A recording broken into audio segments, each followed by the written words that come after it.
प्रेम से बोलो विष्णु भगवान की जय, बृहस्पति महाराज की जय, गुरु भगवान की जय। प्राचीन समय की बात है, भारतवर्ष नृपति राजा राज करता था। वह बड़ा ही प्रतापी और दानी था। वह नित्य प्रतिदिन मंदिर में भगवत दर्शन करने जाता। वह ब्राह्मण गुरु की सेवा किया कर उत्तरवादी से कोई भी याचक निराश होकर नहीं लगा। प्रत्येक गुरुवार को व्रत रखकर पूजन करता था। हर दिन गरीबों की सहायता करता, परंतु यह सब बात रानी को अच्छी नहीं लगती थी। वह न व्रत करती और किसी को भी पैसा दान देती थी। वह राजा से वैसा करने को मना करती थी। एक समय की बात, राजा शिकार खेलने वन को चले गए थे। घर पर रानियां और दासियां थे। उस समय गुरु बृहस्पति के साधु को रूप धारण कर राजा दरवाजे पर भिक्षा मांगने गए। साधु ने रानी से भिक्षा मांगी तो वह कहने लगी, हे साधु महाराज, मैं इस दान पुण्य से तंग आ गई। इस कार्य के लिए मेरे पति देव ही बहुत है। आप इस कृपा करके सब धन नष्ट हो जाता था, मैं आराम से रह सकूं। साधु रूपी बृहस्पति देव ने कहा, हे देवी, तुम बड़ी विचित्र हो। संतान धन से कोई दुखी नहीं होता, सभी चाहते। पापी पुत्र धन की इच्छा करता। अगर तुम्हारे पास अधिक धन तो भूखा बनो, उसको भोजन कर, प्याव लाकर ब्राह्मणों को दान दो, धर्मशाला बनाओ, कुआं, तालाब, बावली, बगीचे आदि का निर्माण कराओ तथा निर्धन की कुमारी कन्याओं का विवाह कर,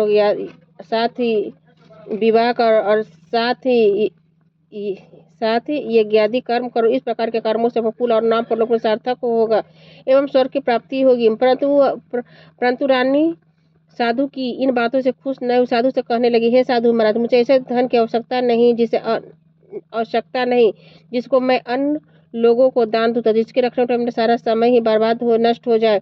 साधु ने कहा, हे देवी, यदि तुम्हारी ऐसी इच्छा तो ऐसे ही करना। मैं तुम्हें बताता हूँ, वैसा ही करना। बृहस्पतिवार के दिन घर को गोबर से केशों को धोना, केशों को पीली मिट्टी से धोना, केशों को धोते समय स्नान करना और जैसे करना। हजार कपड़ा भोजन के समय मांस कपड़ा धोबी किया, ढोल डाला। इस प्रकार साथ बृहस्पति का बार करने से सब धन नष्ट हो जाएगा। ऐसा कहकर साधु महाराज रूपी बृहस्पति अंतर ध्यान हो। साधु रानी ने साधु कहने के अनुसार ही 7 बृहस्पतिवार तक वैसा ही करने का विचार किया। साधु के बताए अनुसार कार्य करते हुए केवल 3 बृहस्पतिवार बीते। दिन का समस्त धन संपत्ति नष्ट हो गया। भोजन के लिए दोनों समय तरसने लगे। सारे भोग से दुखी कराने लगा। तब वह राजा रानी से कहने लगा कि हे रानी, तुम यहाँ पर, अब मैं दूसरे देश को जाता हूँ, क्योंकि यहाँ पर मुझे सभी मनुष्य जाते कोई कार्य कोई नहीं कर सकता। देश और प्रदेश भी बराबर है, नहीं प्रदेश जा रहा, यहाँ कोई कार्य नहीं कर सकता। अब मैं प्रदेश जा रहा हूँ, वहाँ कोई काम धंधा करूंगा, शायद हमारे भाग बदल जाए। ऐसा कहकर राजा प्रदेश चला गया। वह जंगल में लकड़ी काट कर लाता, सारे बेचता, इस तरह जीवन व्यतीत करने। उधर राजा के बिना रानी और दासियां। रानी ने किसी भोजन मिलता, किसी जल पीकर ही राजा। एक समय की बात,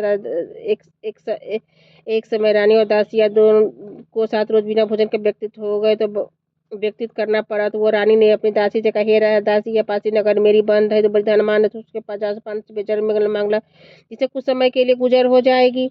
दासी रानी की बहन के पास गई। रानी की बहन उस समय पूजा कर रहे थे, बृहस्पतिवार का दिन था। दासी ने रानी की बहन से कहा, हे रानी, मुझे आपकी बहन ने भेजा, मेरे लिए 500 भेजा दो। दासी ने यह बात अनेक बार कही, परंतु रानी ने कुछ तो उत्तर नहीं दिया, क्योंकि उसमें बृहस्पतिवार की कथा सुन रही थी। जब दासी को रानी की बहन से कोई उत्तर नहीं मिला, बहुत बहुत दुखी, क्रोध है, और गाँव लौटकर रानी के से आकर बोली, हे रानी, आपकी बहन तो बहुत धनी स्त्री है, छोटे मनु से बात भी नहीं करती। मैंने उसने कहा तो उसने कोई उत्तर नहीं दिया, मैं वापस चली है। रानी बोली, हे दासी, इसमें से कोई दोष नहीं है। जब बुरे दिन आता है तब कोई सहारा नहीं देता। अच्छे बुरे का पता विपरीत में लगता है। जो ईश्वर का इच्छा होगी, ईश्वर भाग का दोष है।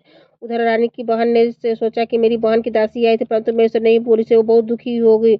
यह सोच कथा सुना, विष्णु भगवान का पूजन समाप्त कर रानी बहन के घर आई और वह कहने लगी, हे बहन, मैं बृहस्पतिवार का व्रत कर रही थी, तुम्हारी दासी हमारे घर आई थी, परंतु जब तक कथा होती है तब तक हम लोग ना उठते हैं ना बोलते, इसलिए मैं ना बोली। कहो दासी, क्यों आई थी? रानी बोली, बारह हमारे घर अनाज नहीं था, वैसे तुमसे कोई बात छिपी नहीं है, इस कारण मैंने दासी को तुम्हारे पास 500 बेचने लेने के लिए भेजा था। रानी की बहन बोली, देखो बहन, देखो, बृहस्पति भगवान मनोकामनाएं पूर्ण करते हैं। देखो, शायद तुम्हारे घर में अनाज रखा हो। इसलिए सुनकर दासी अपने घर के अंदर गए। वहाँ ये घर अबेजा से भरा मिल गया।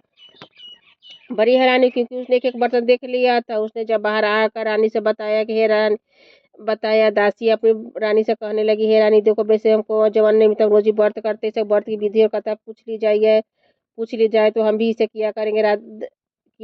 दासी के कहने पर रानी की बहन ने बृहस्पतिवार के व्रत के बारे में पूछा।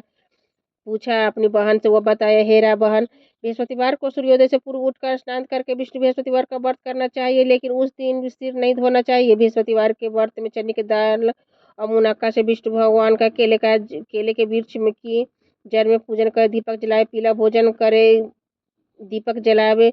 उस दिन एक ही समय भोजन करे, भोजन पीले खाद्य पदार्थ का करे तथा कथा सुने। इस कारण गुरु भगवान प्रसन्न होते हैं, धन देते, मनोकामना का पूर्ण करते हैं। इस व्रत और पूजन को की विधि बताकर रानी की बहन अपने घर लौट आई।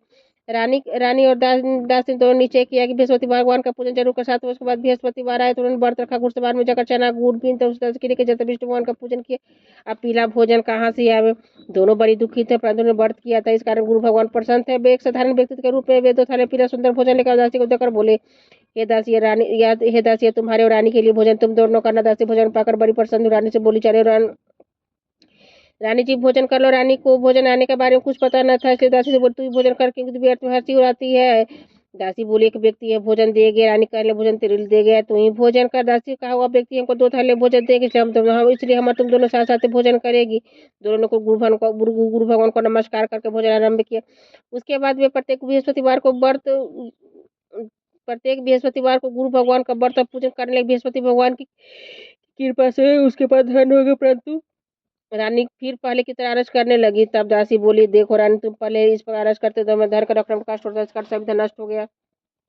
अब गुरु भगवान की कृपा से धन मिला तो फिर तो मेरा आलस होता। बड़ी मुसीबत के बाद हमने धन पाया, इसलिए हमें दान पुण्य करना चाहिए। भूखे मनुष्य को भोजन करा, पिया लेकर ब्राह्मणों को दान दो, कुआं तालाब बगीचे आदि का निर्माण करा, मंडी प्रसाद बनाकर दान दो, कुमारी कन्याओं का विवाह करा, धन शुभ कार्यों में खर्च कर, तुम्हारे कुल के यश स्वर्ग की प्राप्ति होगी। कुमारी कन्याओं पाठशाला बनाकर दान दो, कुमारी कन्या का विवाह को धन शुभ कार्य में खर्च कर, कुल के यश स्वर्ग की प्राप्ति हो और पितृ प्रसन्न हो। दासी की बात मानकर रानी ने इस प्रकार कार्य करने के प्रारंभ किए, जिसे उसका काफी यश फैलने लगा। एक दिन रानी और दासी आपस में विचार करने लगे कि न जाने राजा किस दशा में होंगे, कोई खबर नहीं। गुरु भगवान से उन्होंने प्रार्थना की, भगवान रात्रि में जाकर सपने में कहा, हे राजा उठ, सभी तो तैयारी उठ होंगे, उनकी कोई खबर नहीं। गुरु भगवान से उन्होंने प्रार्थना की, भगवान ने रात्रि में जाकर सपने में कहा, हे राजा, भगवान ने उन्हें प्रार्थना की और भगवान ने रात्रि में जाकर सपने में कहा, हे राजा उठ, तेरी रानी तुझको याद करती है, अपने देश को चला कर प्राप्त कर। उठा जंगल से लकड़ियां काट कर लाने के लिए जंगल की ओर चल पड़ा। जंगल से गुजरते हुआ सोचने लगा, रानी की गलती से उन्होंने कितने सारे दुख भोगने पड़े। राजपाट छोड़कर उसे जंगल में आकर रहना पड़ा। जंगल से लकड़ी काटकर उन्हें बेचकर गुजारा करना पड़ा। उसी समय उस जंगल से बृहस्पति देव एक साधु का रूप धारण कर आ गए। राजा के पास आकर बोले, हे लखराज, सुनसान जंगल में किस चिंता बैठे हो, मुझको बतलाया। नेत्र में जल भरा है। साधु को वंदना कर बोला, हे प्रभु, सबको जानने वाले। साधु को संपूर्ण कहानी बतला दी। महात्मा दयालु होते वे उसे बोले, हे राजा, तुम्हारी पत्नी ने बृहस्पति देव के प्रति अपराध किया था, जिस कारण तुम्हारी यह दशा हुई। अब तुम किसी प्रकार का चिंता मत करो, भगवान तुम्हें पहले से अधिक धन देगा। देखो तुम्हारी स्त्री ने बृहस्पतिवार का व्रत आरंभ कर दिया है। अब तुम किसी बृहस्पतिवार का व्रत करने की प्रारंभ कर दिया। अब तुम भी बृहस्पतिवार का व्रत करके शनिवार को गुरुजल को लोटे में डालकर केले का पूजन करो, फिर कथा को और सुनो। भगवान तुम्हें पहले से अधिक भगवान तुम्हें भगवान तुम्हारी सब मनोकामनाओं को पूर्ण करेंगे। साधु को प्रसन्न देखकर राजा बोले, हे प्रभु, मुझे लकड़ी बेचकर इतना पैसा नहीं मिलता जिससे भोजन करने को उपरांत कुछ बचा सकूं। मैं रात्रि में अपनी रानी को व्याकुल देखा, मेरे पास कुछ भी नहीं, खबर भी मंगा सकूं। फिर मैं बृहस्पतिवार की क्या कहानी कहूँ, मुझको मालूम भी नहीं है। साधु ने कहा, हे राजा, तुम किसी बात का चिंता मत करो। बृहस्पतिवार के दिन तुम रोजाना तरह कार्य लेकर शहर पहुंच जाओ, तुम्हारे दुगुणों से दुगुना धन प्राप्त से तुम भली भांति भोजन कर दो। बृहस्पति पूजा सामान मिल जाए। इस प्रकार से है। बृहस्पति भगवान की जय। प्राचीन काल में एक बहुत ही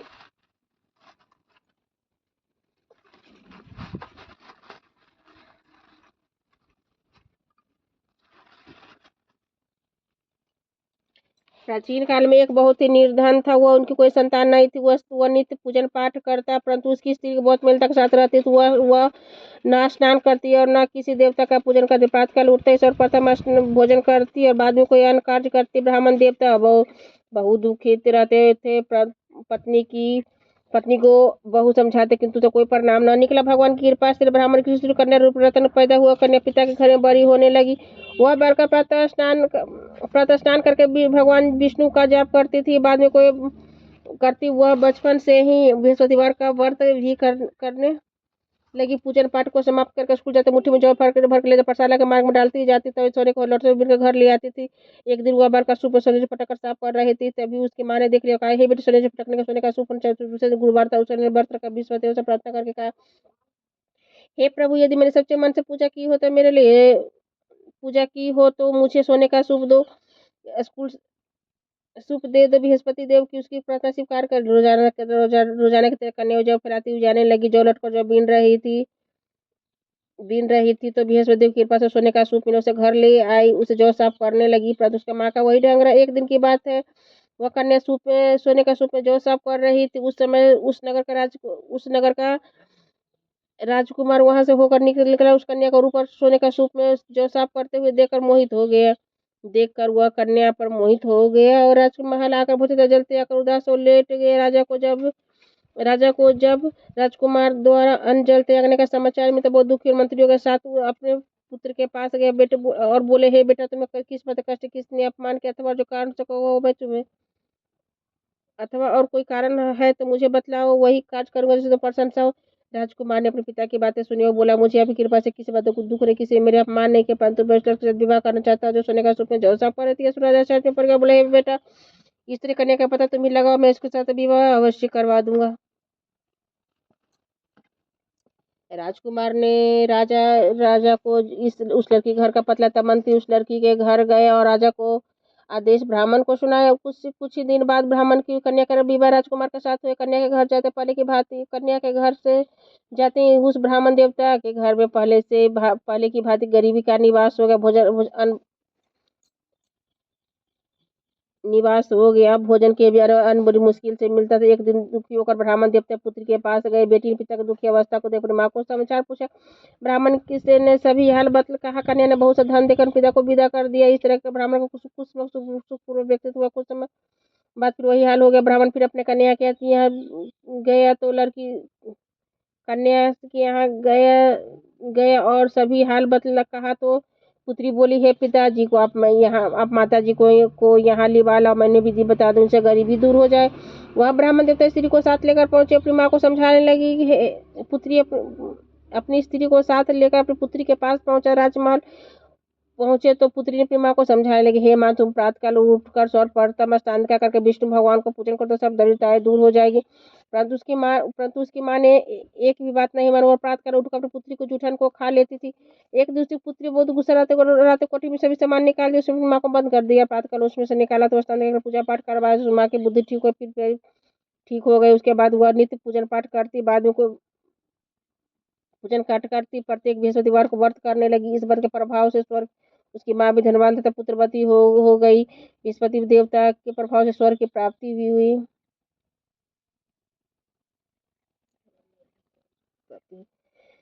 वह ब्राह्मण सुखपूर्वक श्लोक सुख को भोग स्वर्ग की प्राप्ति हुआ। इस तरह की कहानी कहकर साधु देवता वहां से लोप हो गए।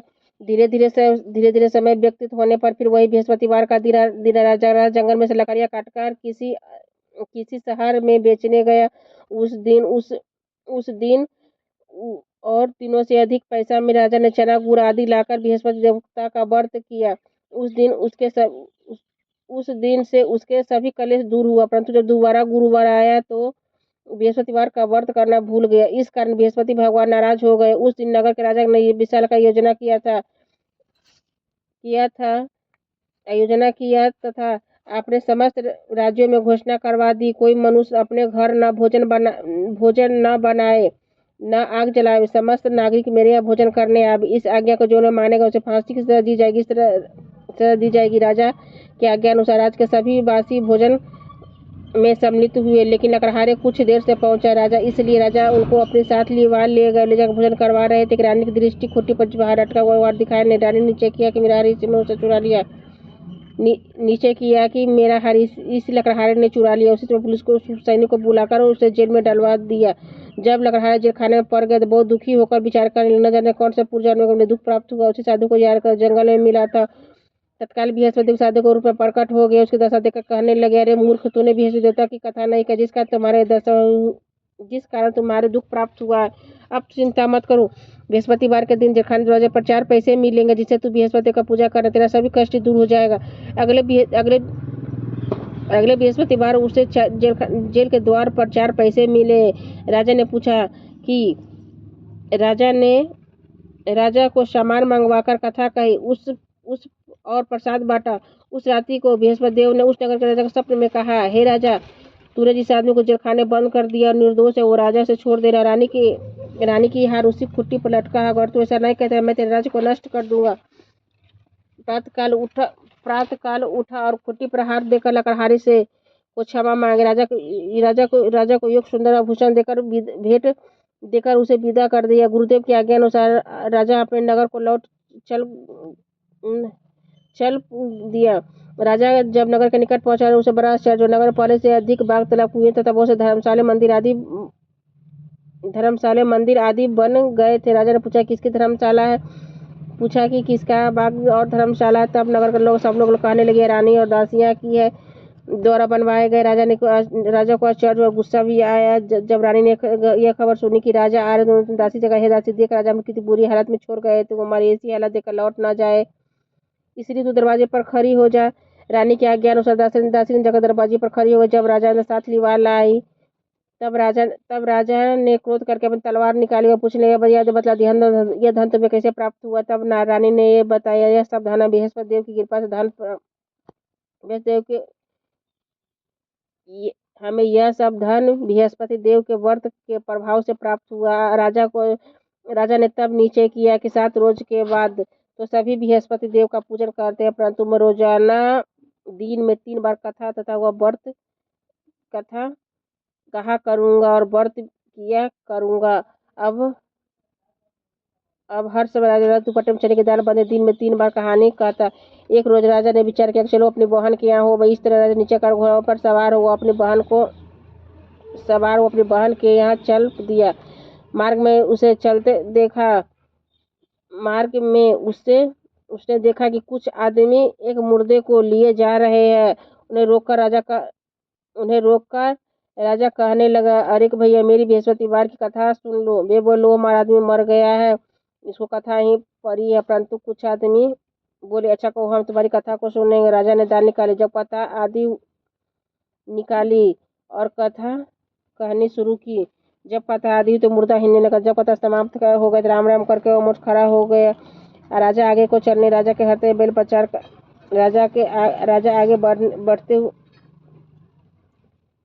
राजा आगे बढ़ा। उसे चलते चलते शाम हो गई। आगे मार्ग उसे देखा, किसान खेत में हल चलाता। चलते चलते शाम हो गया।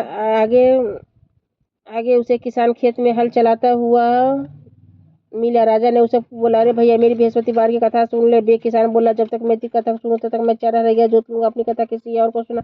राजा आगे चलने लगा। राजा के हाथ बैल पछाड़ खा गिर पड़े। किसान पेट में जोर से दर्द होने लगा। उसी कुमार किसान की पत्नी रोटी लेकर आए। उसने जब यह देखा तो अपने पुत्र से सभी हाल पूछा। बेटे ने सभी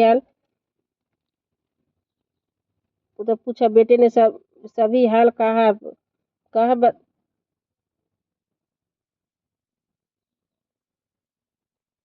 बेटे ने सभी हाल बता दिया।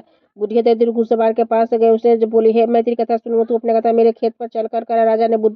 राजा ने लौटकर बुढ़िया खेत पर जाकर कथा कही। उसको सुनते ही बैल उठ खड़े हो गए थे। किसान के पेट का दर्द भी बंद हो गया।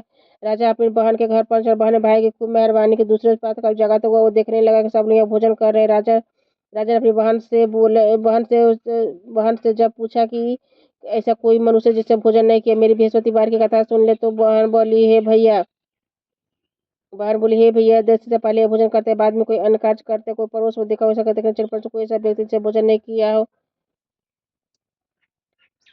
अगर पड़ोस में कोई देखा वैसा परंतु कोई से व्यक्ति से भोजन नहीं किया हुआ एक कुम्हार के घर गए, जिसका लड़का बीमार था। उसे मालूम हुआ कि इसके यहाँ 3 दिन से किसी ने भोजन नहीं किया है। रानी ने अपने भाई की कथा सुनने के लिए कुम्हार से कहा। वह तैयार हो गया।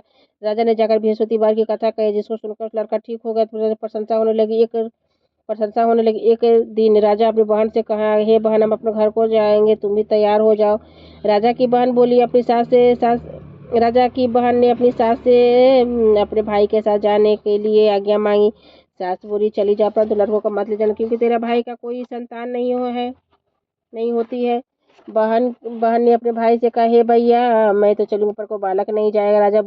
राजा ने कहा, जब कोई बालक नहीं चलेगा तब तुम ही जाकर क्या करोगे। दुखी मन से राजा अपने नगर को लौट आया। राजा ने अपनी रानी से कहा कि हम निसंतान है, इसलिए कोई हमारे घर आना पसंद नहीं करता। इतना का हुआ, बिना भोजन आदि किए सैया पर लेट गया। वह रानी से बोली, हे रानी लेट गए। रानी बोली, हे प्रभु, बृहस्पति ने हमें सब कुछ दिया है, हमें औलाद संतान अवश्य देंगे। उस रात बृहस्पति राजा के सपने में कहा, हे राजा, उठ, सब सोच त्याग गर्भ से। राजा को यह बात सुनकर बड़ी खुशी हुई। 9वें महीने से गर्भ से सुंदर पुत्र पैदा हुआ।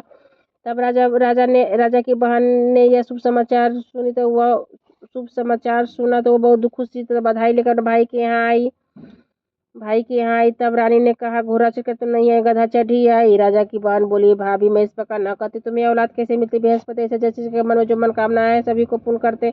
जो सत्य भावना पूर्वक बृहस्पतिवार का व्रत करता एवं कथा पढ़ता है और सुनता, दूसरों को सुनाता है, बृहस्पति उनकी सभी मनकामनाओं को पूर्ण करते हैं। बृहस्पति उनकी सदैव रक्षा करते। जो संसार में सत्य भावना से, सच्चे हृदय से बृहस्पति देव का पूजन करते हैं, उनकी सभी मनोकामनाएं उसी प्रकार पूर्ण होती है। जैसी रानी और राजा ने उनकी कथा को गुणगान किया तो सभी इच्छाएं बृहस्पति देव जी ने पूर्ण की थी। इसीलिए मनुष्य को हृदय से मनन करते हुए जयकार बोलना चाहिए। प्रेम से बोलो, विष्णु भगवान की जय, गुरु भगवान की जय, बृहस्पति महाराज की जय। जय विष्णु भगवान की जय। कृपा आशीर्वाद। नारायण नारायण।